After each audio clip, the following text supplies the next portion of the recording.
welcome to the course, to CYC 171. My name's Marie Hoskins. I'm a faculty member here in the School of Child and Youth Care. And I'm the graduate advisor and teach mainly in the graduate program, so I may not meet any of you until you get to graduate school. But welcome to the course. And I'm Janet Newbury, and I am a PhD student at the School of Child and Youth Care and work closely with Marie. I'll be teaching this course, and Marie and I wrote it together, so we thought we would start the course off with a little casual conversation about what our hopes and intentions were when we were writing it to get everybody sort of in the mood. Okay. So one of the things that we talked about very early on was what would we need in order to do an introduction to families, and how would we kind of proceed, how would we get started, what were the main kinds of themes that we wanted to cover. So I remember us having lots of conversations about that. Yeah.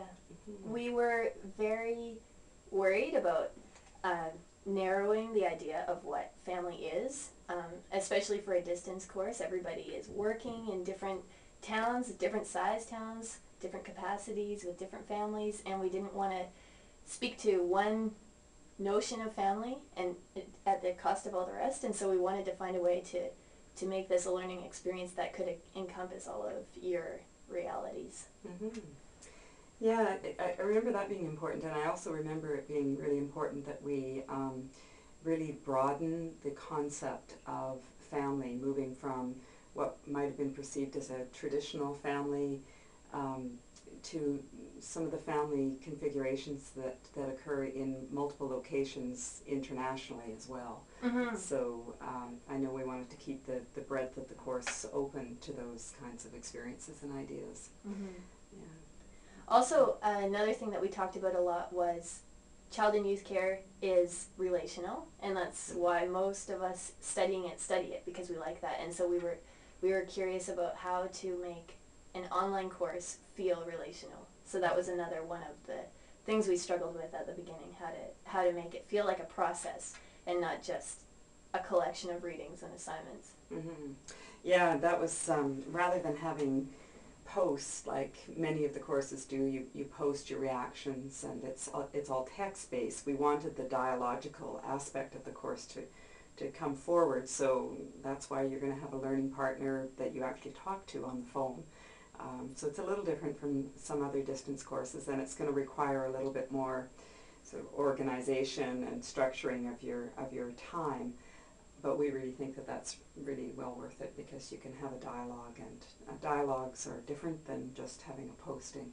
Mm-hmm. Also, it's not just about finding a way to do it comfortably so that then you can get to the work. That's part of the work, because that's part of child and youth care, is learning how to relate with people in different contexts and given different situations and given different demands on each of you, and how do you relate with someone that you don't even know. So that getting to know your learning partner and finding a way of working together is part of child and youth care. Mm-hmm. Yeah. Maybe we should talk a little bit about the role of one's own family experience in this course and how we were thinking about that.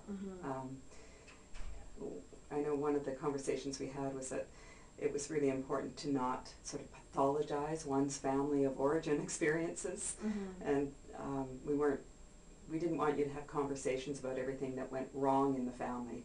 So we thought that perhaps there'd be a way of just thinking of the patterns and the rules and the scripts that various families take up. And one of the ways I remember was talking about the dinner table conversations and who gets to speak and who sits next to whoever. And so we're approaching it that way, which I think is a bit more respectful in terms of the diversity of how families actually function.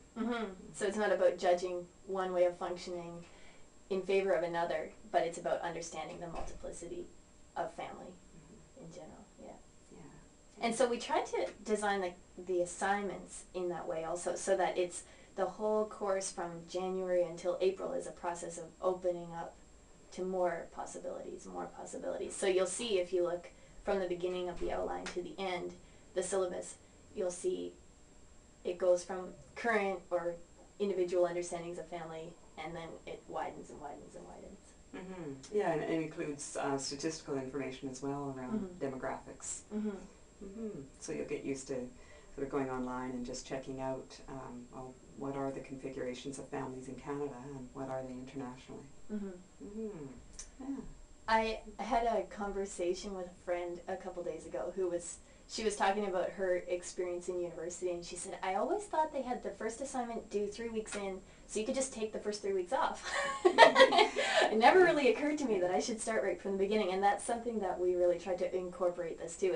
It's hopefully an experiential kind of learning, and in order to get the most out of it, it means participating and hopefully from the start. And the more you'll see, especially the biggest assignment, the family portfolio, if you can begin contributing to that at the beginning, you'll see your learning process by the end, and it'll be something you can draw on beyond this course in your other courses in future years even.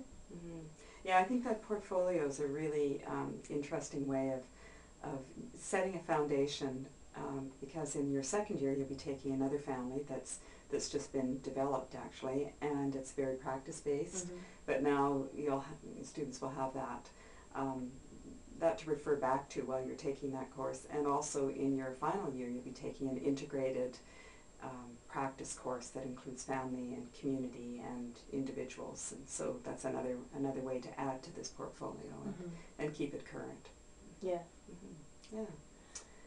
Yeah. Okay. Well, so that's probably enough of an introduction. Yeah, we just wanted to sort of make it a little more personal, so hopefully if you have questions or concerns, you'll feel a little more comfortable addressing them with us or me, however you feel most comfortable. Yeah, and I'm sure you're going to pop in and stream another interview maybe at the midpoint. Yeah, that would be kind of good. Based on feedback from you guys and what needs clarity or whatever, then maybe we'll pop in visually again. So enjoy the course. Once again, welcome to CYC 171. Yeah, I'm looking forward to meeting you all online.